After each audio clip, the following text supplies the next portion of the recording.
to talk about the centers in human design.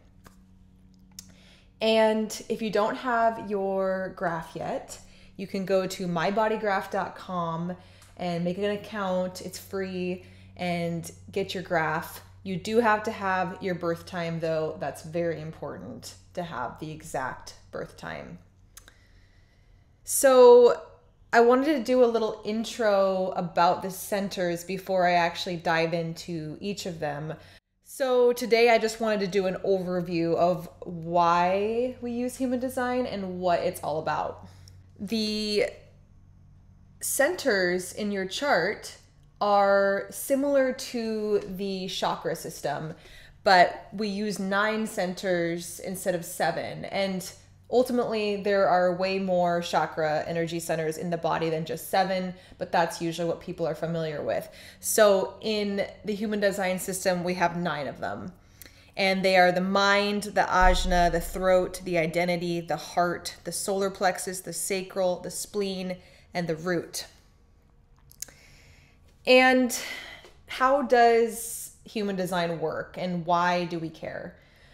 So I don't know if you've heard of this new scientific discovery. I'm not sure how far back they actually made the discovery, but there are these particles called neutrinos that we have found that make up everything in the universe. And each of the planets and the sun are constantly sending neutrinos into our Earth's atmosphere, which come in and end up influencing and imprinting us. And this is kind of, in my mind, how astrology works, because you have these different energies showing up at different times in different locations, and those things are affecting our lives here on Earth. And not to mention that the Earth itself is having an effect on us based on where it's in its rotation. And the moon also has an effect on us, obviously. So a lot of stuff is happening, and we don't need to know exactly how, we don't need to know exactly when, but we just need to know that our energy is constantly going to be affected by our environment, which seems obvious, but for some reason, things like astrology are not widely accepted because they seem non-scientific. But in reality, science is very similar to anything else, where scientists are always trying to figure out what's going on in the universe, and we don't really know fully what's happening, but we're slowly gaining more insights and then realizing that our insights from the past maybe need to be updated. And sometimes we come across an insight that was proven thousands of years ago already. And so there's like a dance that's always happening between science and more of the woo-woo kind of community. For me, I have a very open mind. I have a literal open mind in my human design chart. The most open you can possibly have your mind center, I've got it fully open. So I always am just taking in information and seeing how it sits with me, and not attaching to it, and not arguing about it, and not worrying about it. Ultimately, I like to use these systems and these things purely to get in touch with myself and my environment more than I am. And that's all. So for me, human design has been super, super helpful in discovering what I'm meant to do here, what my purpose is, how I operate in the world, how my aura works, how my energy works, how it interacts with other people. All of these things can be seen in the human design chart. So not only do we have the centers, but we also have channels and gates. I don't have them drawn up here, but in your chart, you'll notice that there are also gates and channels in between centers or coming out of centers. And going back to the imprinting from the neutrinos, when you were in your mother's womb and at the moment you were born, there's 2 separate imprinting moments where you were imprinted with certain neutrinos from certain planetary energies in certain locations. And this created your map. This created your compass. It It shows where your energy is strong, which planet is sending you that energy. And this is what makes us all so different as humans. We are all working from a different framework. They're all very similar, but they have different elements that are accentuated or void. And I like to use this example of playing our body like an instrument. So imagine the moment you're born, you basically are handed this instrument of your body that your consciousness or your soul, or like the force that animates everything, that's kind of the force that plays the instrument. That's like the breath that plays the flute, or the hand that plays the guitar. That's the force. And the force is just pure consciousness. And our body is the instrument that creates those idiosyncrasies, or those patterns, or those personality traits, or there's ways of being, our strengths, where we take in other people's energy, where we define other people's energy. All of that is kind of our instrument laid out for us. And think about the world that we live in, and how that from the moment we're born, we get thrust into this world that, for the most part, especially in the United States, is a homogenized culture, meaning that everybody goes to the same public schools and gets the same information, sort of. And there's not much variety in catering to people that have a different way of operating and acting. And so, for example, I have an open mind, like I said, and I will talk a bit more about what it means to have open centers versus defined centers. But an open mind is going to be something that isn't meant to take on a bunch of information and store it and process it and question it and turn it over in your head. An open mind isn't made for that. That's what the defined mind people are made for. And so you can imagine being in school and having this emphasis on memorizing and taking in knowledge that was uninteresting for the most part, without any real life way to embody the information. I'd say that a lot of us are really built to embody information. And school is like, here's a piece of paper, here's an idea, read this, make this, write this, but there's no embodiment of that information. And so it can be really difficult to keep up in that system when you're not built for it. And so we enter the world with our instrument, and then somebody's like, oh, that's not how you play it. Or you need to play this instrument, actually. That's not the one that everybody else is playing. And you kind of lose track of what your instrument is and how to even play it anymore, because of all these expectations, all these ideals that people have for you, or that you have for yourself, that don't necessarily actually match with what your imprint is. We all go through so much conditioning and so many pressures that aren't for us get piled on us, because we don't have a way of really noticing different people's strengths and holding space for people in the way that they're built. Some people, we do have space for them, but there's a lot of types of people who really are misunderstood because their imprint is counterculture. It's not something that society really has a place for, or that society really accepts as valid. So that's the goal here with human design, is creating a system that, and teaching a system that helps us realign with our path and our purpose, and helps us get in tune again with our instrument and how to play it, and how to use our wisdom and our strengths and our abilities. I think all of us are way more magical than we know. And I have been tapping into my magic lately, and it's really incredible to live life more connected to that spiritual realm and not just the physical. And then you start to see yourself in this whole new way, and you start to see your idiosyncrasies or your ways of being that you may have judged harshly in the past that now you see as a gift. And so that's the beautiful thing about human design. And I think a lot of us are just really terrified of leaving our safety net. I mean, if we leave society, or if we don't do things in the way that everybody else is doing them, we are running the risk of not being accepted, and we are running the risk of losing the support of the people around us. And that is a really real fear. But for me, I'm kind of like, I'd rather go out there, follow my passion, follow my imprint and my compass, and do the things that make me really feel alive and connected. And I'd rather do that and be poor than follow the system and be miserable and misaligned, but maybe be rich. I don't know.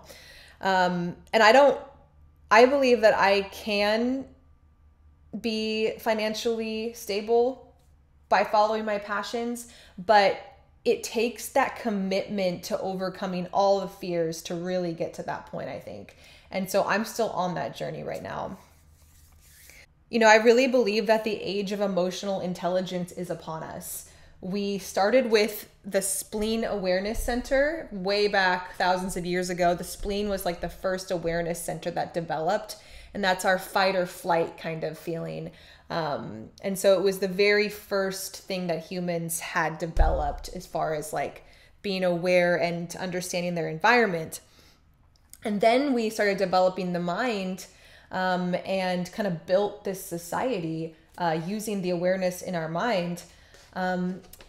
And now we are stepping into the solar plexus era, where we will become more emotionally intelligent and more emotionally aware, which is so exciting in my mind, because ultimately the thing that keeps us in discord is the inability to communicate with other people and the inability to let go of our victimhood.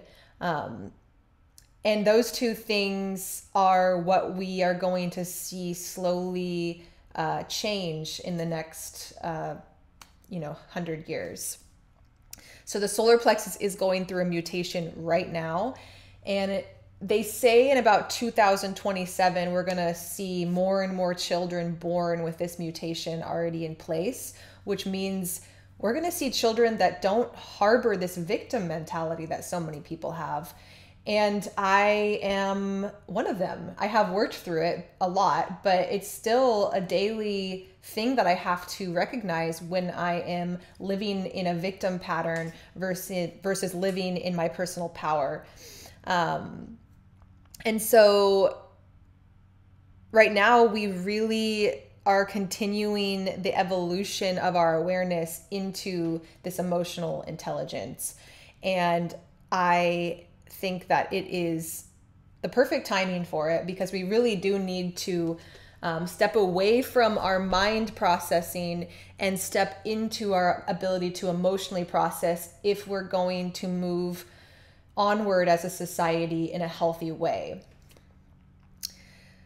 So how does this all relate to the centers that we're talking about right now?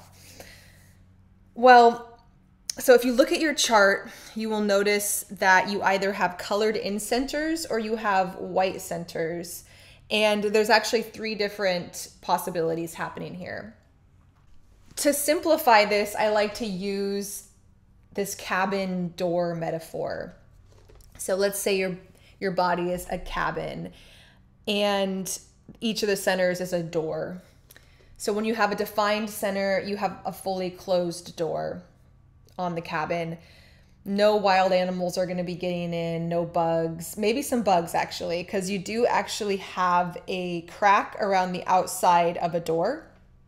So when you have a defined center, energy is still going to be able to get in there. And when I'm talking about energy, I am talking about how other people, just like the planets send those neutrinos that affect us, people who are walking around you are like miniature planets. They're always going to be affecting you when they come into your space, when they come into your aura. And so defined center people are more grounded and less likely to be taken over by the conditioning of others. It doesn't mean they can't be conditioned. It just means that they're less likely and they're more consistent in the way they express themselves in each of these centers that they have defined. And then if you have an undefined center, you're going to have a screen door on your cabin, but that's it. So things are really getting in, but you still have a screen on there that doesn't let everything in.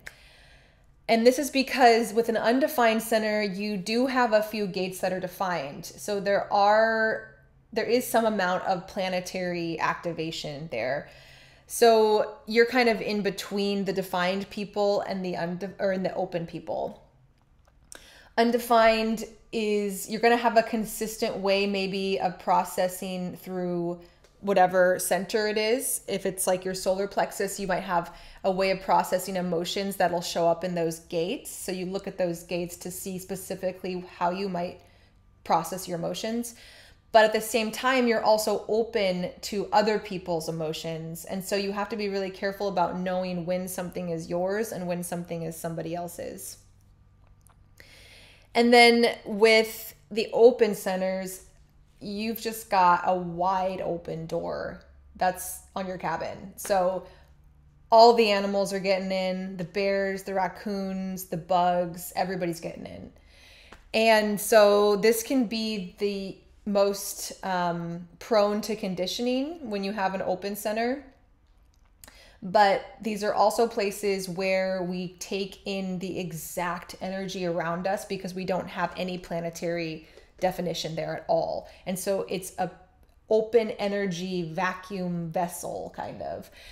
And that means that we are literally just taking in that energy and experiencing it and amplifying it back out. When we take people's energy in, we actually amplify. So they might feel emotionally this much, and then when we get around them, we might express their emotions that much.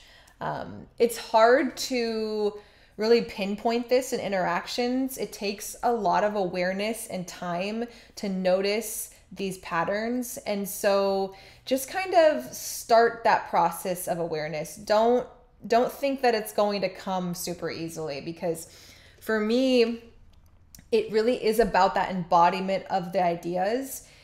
It might sound really confusing right now for what that actually would look like in practice, but as you go out there into the world, start noticing how you feel around certain people's energy when you're picking up on things, and just awareness. Just awareness. So this kind of describes the ecology of interaction. You have somebody come in over here with a defined solar plexus, let's say, and then this person's coming to interact with them who has an open solar plexus. So they have kind of a space, and this defined person is coming in and they're filling that space. And so that's why when you're with certain friends, you can feel more comfortable with certain people, because maybe they're defining you in a way that really makes you come alive and makes you feel more like yourself. Sometimes they'll connect certain centers for you, and so you feel more connected to an identity, or you feel more connected to your ability to express things. This is why we're meant to live in a symbiotic community, because we all have these different spaces of influence and reflection. And it keeps our society and it keeps our communities in balance to have some people with more definition and less definition, and openness, so that we can reflect back to each other. We can process through things together. It just means that not all of us are made for heavy duty processing. Sometimes these people that have defined heads are made for heavy duty processing, and we as open head people are just made to help those people come up with a more simple way of describing their mental processes. So we're just kind of reflecting back to them what they're working through in a more simple way maybe. And that's how we can work together and help each other. And then if you have a open solar plexus, you're going to be an emotional empath. So you're going to be taking on people's emotions. And that can be really amazing because then you can become somebody who can do therapy with people in a really, really spot on kind of way, because you can take in their actual emotions and amplify them back. So it's about using the centers for their wisdom, and not allowing the conditioning to muddle them up and fill them up with things that we hold on to. We're not meant to hold on to stuff in the open centers. They're meant to be open and clear and ready for wisdom and reflection. So the wisdom of the defined energy centers are that you'll have this consistent energy, and it'll be an impactful energy. You're kind of here to define the world. You're here to be an example and to use your energy in very specific ways based on what gates you have and what channels you have.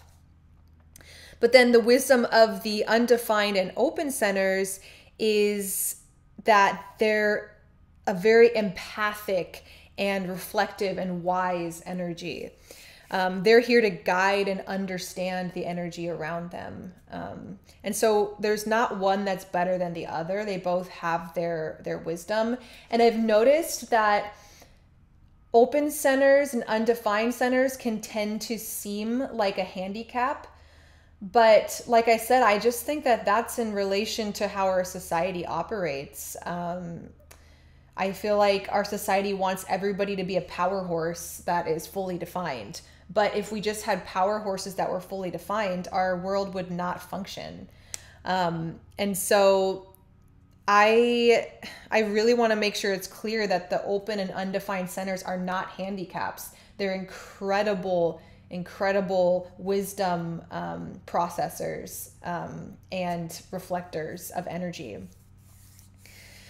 But at the same time, it doesn't matter. None of this matters if the frequency or the consciousness that is playing this instrument isn't at a high level. So you have somebody with an instrument, but if they can't play it well, or they don't play it in a way that benefits others or themselves, then it doesn't matter even what the design is, you know?